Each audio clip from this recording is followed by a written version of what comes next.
I wish you good health.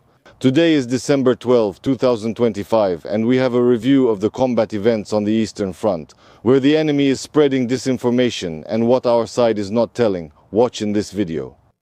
Let's go.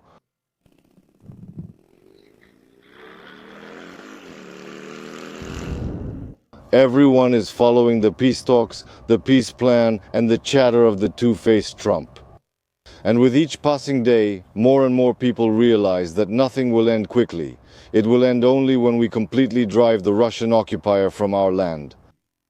The enemy understands this too, but they've been pressed for time for the second month now, and the enemy is simply using everything they have.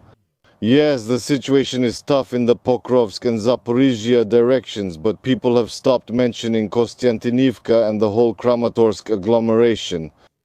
Now I'll tell you the real truthful situation.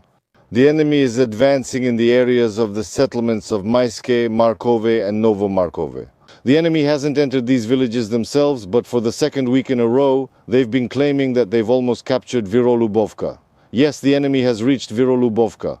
But at the moment, fighting is taking place in the suburbs, and the enemy is being held back in the city of Chasiv Yar. Despite the enemy's attacks, the front line has not changed. Next, we have nothing but trouble. I've already said that the battle for Kostiantynivka has begun, but we're expecting a major mechanized assault any day now. Along the Bakhmut-Kostiantynivka road, they'll try to break through as far as possible into Kostiantynivka and deploy infantry. They have a foothold for this. On the map I marked where the enemy is already located, including the railway. Thank you for watching. You understand how critical the situation is further along the front? It's just complete chaos. But first I want to remind you that I have launched a large, very important, urgent fundraiser for 1 million hryvnias. And that's just for 3 things. First, it's a ground station for detecting, targeting, and then destroying Shaheds. For our allies, it's a separate presidential brigade named after Bohdan Khmelnytsky. They are the ones holding one of our flanks, and only they will be able to shoot down Shaheds in our area. They don't let them fly deep into our country, protecting us and your homes. And we continue to review the combat events on the Eastern Front, and there isn't much positive news. The Kliban bike area, unfortunately, on the southern side, we've completely lost the Rusin Yar area, where the enemy is just non-stop sending their infantry and motorcyclists forward under the fog. This is the area of responsibility of the 93rd Brigade, and every bush here is already targeted. Aerial reconnaissance works around the clock, and they issue more than enough ammunition. So in this area, we've created a kill zone for destroying the occupiers.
Here we can grind down and hold off the occupiers.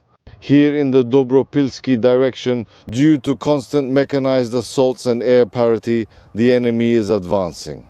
And now, where the enemy has come close to Sofiivka, fighting continues from the south. The enemy entered Shakov, advanced toward Nova Shakova, captured the settlements of Nekonorivka, Dorozhne and Ivanivka, and the occupier seized the village. The enemy advanced a bit from Zatishok toward Rodinske, but Rodinske is completely under our control. In Krasny Lyman, the fighting is already in the city center, and the situation in Mirnohrad and Pokrovska remains critical. I don't know what kind of cyborgs are in those cities themselves and who, besides robots, could even get in or out of there. The enemy, with new reinforcements, is constantly trying to capture Hrishina, but they just can't manage it. Dozens of destroyed vehicles and hundreds of Russian corpses. For now, everything the occupier has here, as you can see, while political chatter continues, the occupier is building up their forces, increasing both their ground and air attacks. With each passing day, we are losing our village, our land, our lives. We won't stop defending our country and will fight until every Russian soldier leaves our land. Support the armed forces of Ukraine and we will definitely win because we are invincible. Glory to Ukraine, glory to the armed forces of Ukraine, glory to the volunteers, and Putin is a jerk.